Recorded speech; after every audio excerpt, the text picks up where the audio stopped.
Básicamente, unos podrían pensar que vienen a ver en qué estado se encuentra su experimento. Ellos crearon la vida en la Tierra y vienen a ver cómo ha ido desarrollándose ese nuevo ser que ellos crearon. Y esos test genéticos que se hacen a las personas serían para recoger muestras de óvulos y de semen, para la creación de una raza híbrida.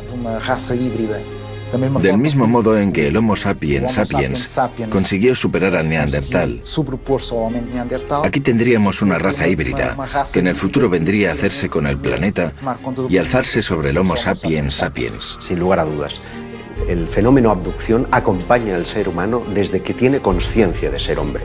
Y esto es sorprendente porque revela que estamos siendo tutelados por una especie de inteligencia. No sabemos si extraterrestre o extradimensional, pero en cualquier caso ajena a nuestra propia conciencia y que nos ayuda a modelar nuestras creencias desde la noche de los tiempos. De hecho, eso vendría a explicar el porqué de esa pieza que falta en lo que es la evolución del hombre, que es el eslabón perdido, ¿no? Es decir, hay un momento en el que hay un salto cuantitativo, cualitativo tan enorme que hay quien piensa que algo tuvo que ocurrir, y dentro de ese algo tuvo que ocurrir caben muchas posibilidades. Una de ellas es que genéticamente fuéramos manipulados por unas inteligencias que están fuera de este planeta. La segunda hipótesis, igualmente inquietante, es la posibilidad de que necesiten de nosotros y vengan a recoger especímenes de la Tierra para crear una raza híbrida que sea necesario en ambos planetas, en el suyo de origen y en el planeta Tierra. Muchas de las mujeres dicen que tras haberles sido retirados los óvulos meses más tarde, se les presenta a estos bebés como si fueran hijos suyos. Muchas de ellas hablan de unos compartimentos grandes donde estaban depositados estos bebés, a donde se les acompañaba y se les mostraba: este es el tuyo. Y los extraterrestres querían que les enseñaran cómo transmitirles amor, cómo crear este enlace emocional, ya que estos nuevos seres tendrían ausencia de emociones. Ya en la década de los 70, el prestigioso investigador Joseph Allen Hynek creó la terminología que hoy es utilizada por la mayoría de los investigadores del fenómeno ovni. En ella se establecen 4 tipos de contacto. Los encuentros del primer tipo estarían aludiendo a luces lejanas en el firmamento. Los encuentros del segundo tipo es cuando ese objeto se presenta ya como algo coherente, como una nave. Los del tercer tipo son aquellos en los que el ovni ya está aterrizado, incluso muestra una cierta interacción con el terreno. Se pueden ver humanoides a su alrededor, cogiendo muestras o tomando algún tipo de medida en el entorno. Y finalmente están los encuentros del cuarto tipo, que nos entran en la dimensión más psíquica del fenómeno ovni, es el fenómeno abducción. En 1961, Barney y Betty, un matrimonio de New Hampshire, observan una luz en mitad de la noche. Viajaban en coche, de regreso de sus vacaciones en Canadá. Barney coge unos prismáticos de la guantera, mira esa luz, comenta con Betty si se trata de un ovni, si es cualquier otra cosa, siguen la ruta y unas curvas más adelante ese objeto se ha vuelto una luz cegadora que está posada en medio de la carretera con un ser de piel azulada que les está invitando a pasar. Barney queda aterrorizado. De hecho, las punteras de sus pies estaban desgastados porque literalmente fue arrastrado hasta el interior de la nave.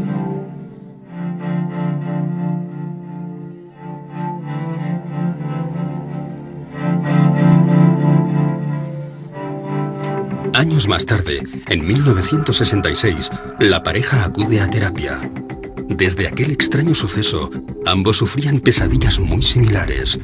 Fueron atendidos por el Dr. Benjamin Simon, quien les sometió a distintos procesos de hipnosis. Hacen sesiones de hipnosis, sesiones separadas, cada uno en su sesión, y ambos relatan lo mismo. A pesar de las constantes protestas del matrimonio, dentro de la nave fueron separados. Betty relató cómo le colocaron una potente luz sobre la cara, tras tumbarla sobre lo que parecía ser una camilla de operaciones. Le cortaron un mechón de pelo, examinaron sus ojos, orejas, dientes y manos. Aquellos seres usaron algo parecido a un escarpelo para raspar y hacerse con muestras de su piel. En inglés, aunque con dificultades, aquellos supuestos extraterrestres le dijeron que le estaban realizando pruebas en su sistema nervioso y con una aguja de 10 centímetros y a través de su ombligo una prueba de embarazo. Sin ningún tipo de sedación, se le introduce una especie de aguja a través del conducto umbilical. Ella sigue preguntando y le dicen que es una especie de test de embarazo. Una de las cosas más llamativas del episodio de los Hill es la descripción de una técnica de prospección intrauterina denominada laparoscopia, que no sería descubierta hasta 20 años más tarde. Aun aceptando que pudieran haber en la literatura médica escritos, estos no aparecerían hasta una década más tarde. Por lo tanto, es una prueba objetiva de que hay ciertos conocimientos que los abducidos describen que son ignorados. La abducción de Barney y Betty Hill tuvo un impacto importante en la ufología porque fue la primera vez que se reconoció la posibilidad de que estos seres interactuaban con nosotros, que de alguna forma íntima nos estaban vigilando, siguiendo y posiblemente nos estaban manipulando a un nivel biológico o incluso genético. Fue la primera vez que la mayoría de las personas que seguían estos temas se sentían vulnerables posiblemente, porque parecía que los ovnis habían entrado en sus vidas personales. El estudio de las abducciones es tremendamente monótono. Todos los episodios tienen un modus operandi que es prácticamente idéntico. El protagonista suele estar conduciendo generalmente de noche. De repente, una luz lejana se hace presente, él la observa y a continuación esa luz ya está posada en el suelo.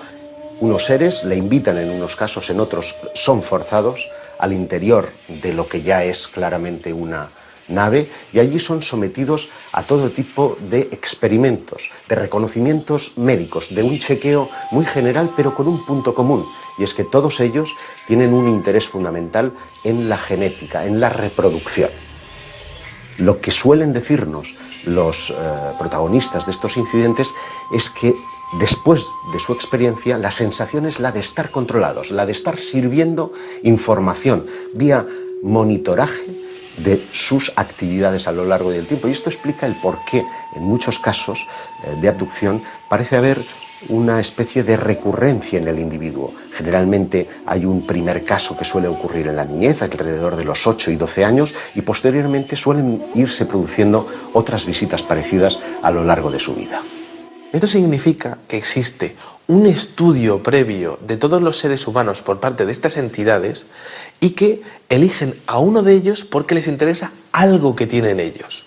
Es decir, con un muestreo de 7.000 millones de personas, cada uno con nuestro ADN y cada uno con nuestra personalidad, les interesa algo que tienen y ese algo lo están controlando y monitorizando durante el resto de su vida. Posteriormente hay otro elemento común en las abducciones y es que el testigo no recuerda esta hasta tiempo después. Incluso tienen que entrar en escena hipnoterapeutas que son los que le traen al presente ese recuerdo del pasado y a partir de ahí la vida del testigo cambia. El tiempo es muy importante en los casos de abducción porque parece que los seres que tripulan las naves parecen jugar con él. Se produce lo que llamamos un tiempo perdido, es decir, el personaje, después de haber experimentado todo el proceso de abducción, no recuerdan nada. Es a partir de entonces, a veces motivados por sueños, por problemas en sus relaciones personales, que acude a un terapeuta. Y es en el transcurso del contacto con este terapeuta que se pone al descubierto lo que ocurrió en ese tiempo perdido. ¿Realmente nos encontramos ante un plan genético ideado por seres provenientes de otro planeta? Casi un 2% de la población de algunas ciudades afirma tener síntomas de haber sido abducido, al menos una vez, a lo largo de su vida. Entre esos cientos de miles de personas, solo unos pocos afirman poseer algún tipo de prueba física. tras la manipulación a la que fueron sometidos. El tema de los implantes quizás sea el más interesante a nivel de abducciones por la prueba física que eso conlleva. Durante muchos años se ha expuesto que algunos abducidos dicen que han tenido diferentes marcas tras esas abducciones. Esas marcas que en algunos casos puede quedarse toda la vida o en algunos otros casos dicen que desaparecen. En la primavera de 2011 sale a la luz el caso de Ron Noel, un hombre que afirma haber sido abducido en repetidas ocasiones desde que tenía 9 años. Con una vida llena de lagunas y de momentos en blanco, acude a distintos especialistas, pero es en una sencilla revisión médica donde una radiografía hace saltar la sorpresa. Dentro del interior de su hueso, del hueso del cúbito, tenía una pieza metálica. Él no recordaba haber tenido ningún tipo de accidente, él no recordaba haber tenido ningún tipo de operación anterior y, bueno, pues el hecho es que estaba ahí. Ron, ante la falta de respuesta, se pone en contacto con Roger Lehr, un excéntrico especialista en extracción de implantes. Ya en las primeras pruebas realizadas, descubrirían que se encontraban ante algo distinto a todo lo estudiado hasta la fecha. Un detalle muy interesante es que se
pues prácticamente desaparecen a los pocos minutos.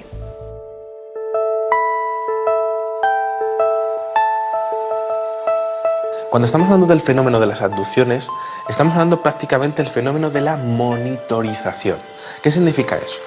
Pues al igual que nosotros cuando cogemos a una tortuga y le ponemos un chip de localización, este tipo de abducciones es posible que estén relacionados con el control total del individuo, tanto en su localización como en sus funciones vitales a través de estos implantes. También nosotros hacemos eso a los animales salvajes.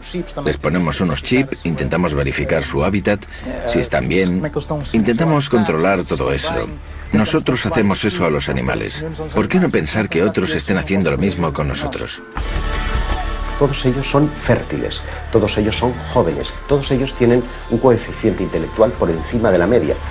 Por lo tanto, parecen estar escogiendo especímenes de la raza humana muy especiales. Y creo que el futuro para los investigadores es poder trazar un perfil psicológico de todas las personas abducidas en el mundo y que se demuestre que hayan sido abducidas, y quizá también un perfil genético de salud para ver si existe algún tipo de conexión entre ellos que sea la clave para saber qué es lo que están buscando estas entidades. Un aspecto bastante negativo dentro de las abducciones. Las mutilaciones. Comenzaron a aparecer casos en los años 70 y 80 de mutilaciones. Mutilaciones concretamente de ganado. Las vacas aparecían con cortes quirúrgicos, ausencia de sangre en el cuerpo y ausencia de sangre en el terreno alrededor del animal. Cortes quirúrgicos, extracción de órganos concretos. Eran retirados unos y dejados otros. Se les sacaba a los ojos, partes del maxilar, orejas, todo de forma quirúrgica. Los cortes que aparecían en la piel de estos animales daban la impresión de haber sido hechos con un material abrasivo tipo láser, no identificado, y que todo el proceso habría sido realizado en un breve espacio de tiempo. Pero además de los animales, y esto es un fenómeno que ocurre, también hay casos de mutilación en humanos. Y ese es un aspecto que los investigadores, cuando comenzaron a prestar oído a estos relatos, creyeron que era tan brutal que ellos mismos no quisieron mostrar al público. Podría crear pánico. Incluso algunas autoridades con las que hablaron los investigadores no quisieron mover mucho el tema. No podían explicarlo, pero tampoco podían alertar a la población. Por tanto, esto nos da la idea de que podría haber por ahí alguna especie con no tan buenas intenciones, digámoslo así.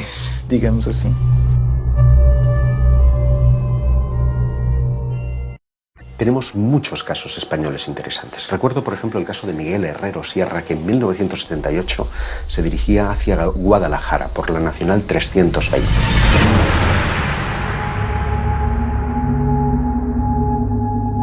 Su vehículo comienza a comportarse de forma extraña. Fallan los sistemas electrónicos y la radio. Se detiene y decide salir en busca de ayuda. A medio camino se encuentra un individuo que podría pasar por un ser humano normal y corriente, porque el único rasgo distintivo que le hacía especial es que iba con un mono ajustado con un círculo rojo. Él pensó que era un mecánico. El caso es que este hombre le convence para que le siga, le lleva a un claro en el bosque, en donde encuentra una nave posada, dice que tiene forma de sombrero, que está a unos 10 metros por encima del terreno y que deja caer un rayo de luz hacia la superficie del terreno. Miguel se ve inmerso en un haz de luz que lo transporta hasta el interior de lo que parece ser una nave espacial. Dice que la estancia es extraordinariamente grande, que las paredes parecen como desdibujarse, como si se desmaterializaran en un momento determinado, pero en otras vuelven a materializarse, que hay como paneles con datos. El relato vuelve a coincidir con casi todos los casos de abducción, cuando Miguel es sometido a varios ensayos clínicos. Pero al incorporarse, se encuentra algo difícilmente explicable. Le colocan en la camilla y después de experimentar con él y de reconocerlo, se reincorpora y hay algo que le perturba de una forma extraordinaria. Es que un ser que estaba de espaldas a él se da la vuelta y se encuentra a sí mismo, como si fuera un doble especular. La única característica que le distinguía es que una cicatriz que tiene en la cara estaba justamente al otro lado, como si fuera una imagen reflejada en un espejo. Y cuando intenta tocarle, el ser le dice, no, no lo hagas, porque si le tocas podrías destruirte y destruirle a él. Le cuentan la teoría de la antimateria, es decir, la carga eléctrica era inversa a la suya, de modo que nos encontramos frente a un concepto que no sería teorizado hasta muchos años más tarde. Para tratar de verificar lo que ha sucedido en el tiempo perdido, los investigadores acuden fundamentalmente a tres procedimientos. Uno es el polígrafo o la máquina de la verdad, que solamente se puede emplear en aquellos casos en los que el testigo recuerda previamente su experiencia, para tratar de verificar si lo que ha dicho es verdad o no. Muchos de los abducidos que han sido interrogados por este método, pues no se ha encontrado que estén mintiendo. El segundo método es el llamado pentotal sódico o suero de la verdad. Lo que trata es de inducir a través de una droga, de una sustancia psicotrópica, un estado de relajación en el que parece imposible mentir. Es un método muy cuestionado, por lo que el método más popular y utilizado para rescatar los recuerdos de los abducidos es el de la regresión hipnótica. Nos encontramos ante miles de casos reales, o se trata de algún tipo de alucinación colectiva. ¿Cómo podemos saber si un testigo ha sido realmente raptado por seres de otros mundos o sencillamente está mintiendo? Es muy difícil, porque para empezar, él tiene miedo a ser considerado loco. Debe tener la certeza de que esa persona que le va a recibir no va a reírse, no va a burlarse de él. Ha de tener la certeza de que recibirá eso que él cuenta sin hacer comentarios. Es entonces cuando se entrega al proceso, sobre todo porque viene con momentos que no recuerda. Aparece con marcas en el cuerpo, siente que pasó algo, tiene flashes que no logra integrar en su vida. Viene muy confuso y recela hasta de aquello que va a descubrir. Si han tenido un contacto con otros seres, por ejemplo, luego es difícil conversar al respecto con otras personas. Es difícil contárselo a los amigos e incluso encontrar profesionales que estén abiertos a escuchar este tipo de problemas.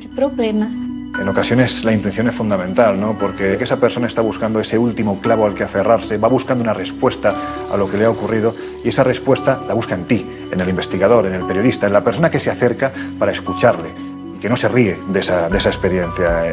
Parto de la idea de que la intuición juega un papel fundamental, no para saber, evidentemente, si una persona ha sido abducida o no, pero sí para saber si está mintiendo o no.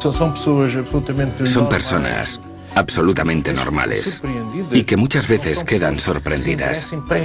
No son personas que se interesen previamente por el tema, que estén siempre mirando al cielo. No, surge en el día a día, en las personas más normales, en las situaciones más vulgares. Y al hacer regresión y pedirle que vuelva a la primera vez que eso ocurrió, se ve teniendo una experiencia de abducción. De repente está siendo raptado y pasa por cosas que no entiende. Pero tiene un pequeño problema, y es que en hipnosis también se puede mentir.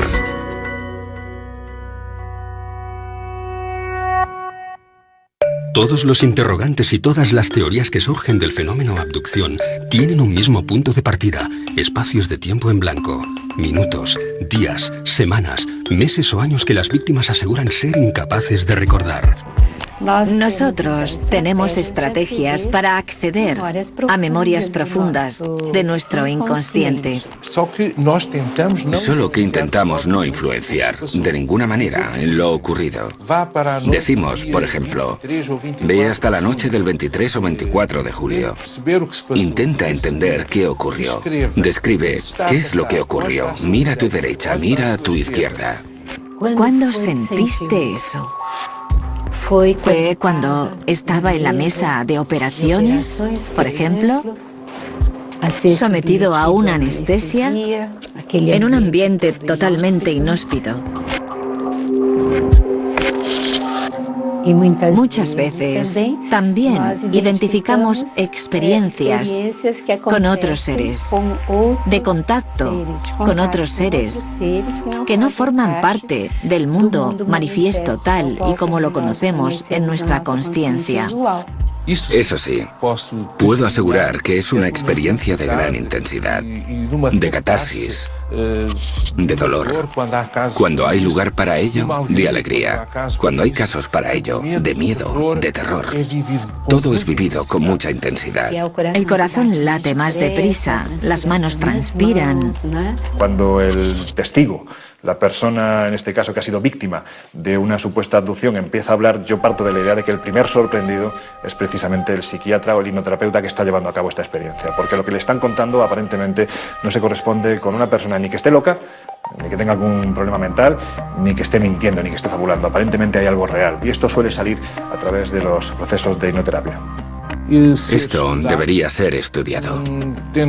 Intentar percibir qué hay detrás.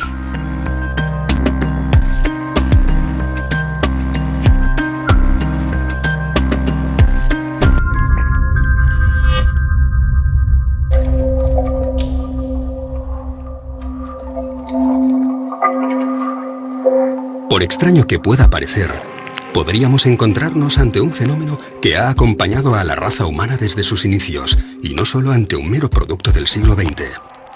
Pero es especialmente en el periodo de la Edad Media donde vamos a encontrar una serie de relatos que parecen encajar 100% con las modernas abducciones. Me estoy refiriendo a los íncubos y súcubos. Las actas inquisitoriales están llenas de descripciones de seres que se asemejan a los modernos extraterrestres. Es decir, la similitud es tan extraordinaria que parece que estamos ante el mismo fenómeno. No dicen ovni porque los ovnis no existían. Lo interesante para mí es que nunca hemos dejado de hablar de abducciones, es decir, que llevamos 500 años y posiblemente más tiempo, miles de años, quién sabe, hablando del rapto de humanos por parte de seres extraños.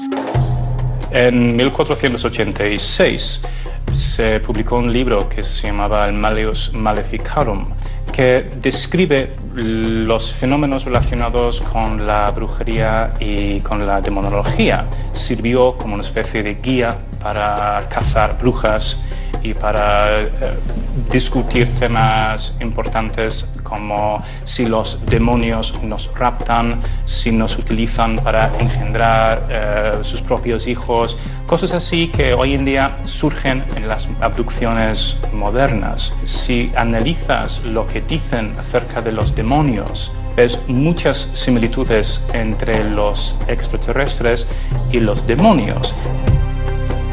Los cazadores de brujas decían que no solo las brujas fueron raptadas por los demonios, sino cualquier persona.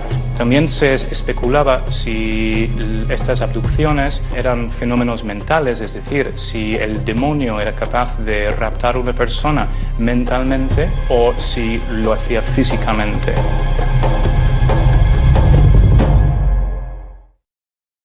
Llegaron a 4 conclusiones. Primero, que a veces las abducciones de personas en el siglo XV eran fenómenos físicos y a veces fenómenos puramente mentales. También concluyeron que no había ninguna forma de predecir exactamente quién sería raptado por los demonios. También que estas abducciones podían ocurrir de forma visible o invisible, y también llegaron a la conclusión de que muchas personas son secuestradas contra su voluntad. Otras características de los demonios, según apuntaron los autores del Malleus Maleficarum, eran que cuando comunicaban no se les veía mover las bocas, es decir, que parecían comunicar de una forma misteriosa. Creían que el sonido les salía desde dentro sin tener que pasar por la boca. Esto se puede comparar con los seres extraterrestres que se supone que comunican de forma telepática. No existía la palabra telepatía en el siglo XV. En las abducciones actuales se habla de cómo los extraterrestres pueden crear una especie de visión o panorama para que los testigos se confundan, no saben exactamente lo que está pasando. Los demonios hacían exactamente lo mismo y creaban visiones en la mente de los testigos para convencerles de que realmente no estaban en una reunión de diablos, sino que se encontraban en casa o en un sitio bastante idílico. Los seres sobrenaturales en el folclore y también en la demonología tienen cierta obsesión por las actividades sexuales de los humanos y también con la posibilidad de crear una especie de híbrido entre ellos y los humanos. Los diablos parecían sacar semen a los humanos y transportarlos de alguna manera y crear otros seres utilizando este producto. Y a veces incluso embarazos que terminaban de una forma bastante misteriosa y desaparecían de repente. Evidentemente, con el paso de los siglos, la vida es otra, el entorno es otro, la tecnología es otra, y lo que antes identificábamos como dioses o demonios, ahora identificamos con extraterrestres. Ante el reto que suponen los viajes interestelares, algunos investigadores han sugerido si ellos, esos seres que llamamos extraterrestres, no estarían en realidad ya en nuestro mundo, desde la más remota antigüedad, que se hubieran quedado. Dentro de esa teoría prospera una que tiene que ver con el mundo intraterrestre. En 1985, Xavier Claret, fotógrafo profesional, sube al Monte del Montseny en Cataluña para cubrir un reportaje sobre el dolmen de Vallgorguina. Sin saber cómo, se ve rodeado por una densa niebla. Cuando se estaba aproximando al dolmen, siente un olor fétido, como a huevos podridos, y pierde el conocimiento. Según el relato de Xavier, parece como si fuese arrastrado por algo o por un grupo de personas hasta el interior de una cueva. Y es curioso porque cuando lo recobra, a su alrededor hay unos seres de aspecto monstruoso, con la piel viscosa que están colocando un líquido ámbar en su piel, y uno de ellos parece estar manipulando el dispositivo de cámara. De modo que lo que nos lega son dos polémicas fotografías que muestran planos muy desenfocados de lo que en apariencia son las manos de estos seres intraterrestres y una cabeza distorsionada. El relato es 100% real. Xavier fue sometido a regresión hipnótica, fue sometido al polígrafo y a la prueba del pentotal. Él describe a los seres de 1,20 m aproximadamente, como con carnes muy flácidas, muy viscosos y de aspecto monstruoso, y además con un olor verdaderamente fétido. El rostro parece tener como una especie como de antenas o algo parecido, con unas orejas como muy caídas, muy viscosas, y lo que son los ojos son prácticamente como dos botones estirados en el rostro. Seres verdaderamente monstruosos.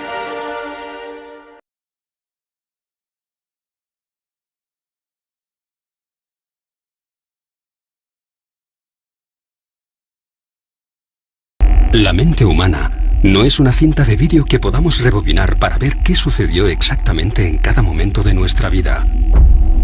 Si lo hiciéramos, nos encontraríamos con demasiados fragmentos distorsionados, alterados o simplemente borrados. Las secuencias más dañadas de la cinta corresponderían con los episodios más traumáticos: miedo, dolor, angustia, soledad, falsos recuerdos o algo que no queremos recordar.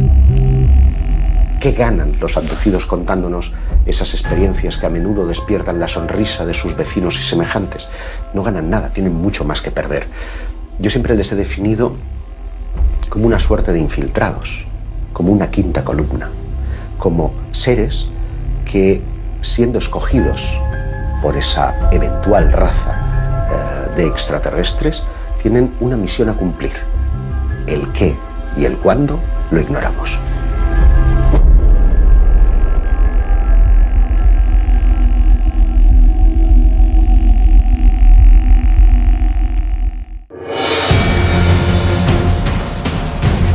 Lo hemos llamado posesión demoníaca, enfermedad, rapto, pero el fenómeno abducción podría habernos acompañado desde hace siglos. Para algunos, nos encontramos ante un plan genético trazado por una inteligencia extraterrestre, en el que la raza humana seríamos simples cobayas. Para otros, esas mismas entidades habrían sido nuestros creadores. Pero para las víctimas de los miles de casos recogidos en todo el planeta, todo esto es una pesadilla de la que no siempre consiguen despertar.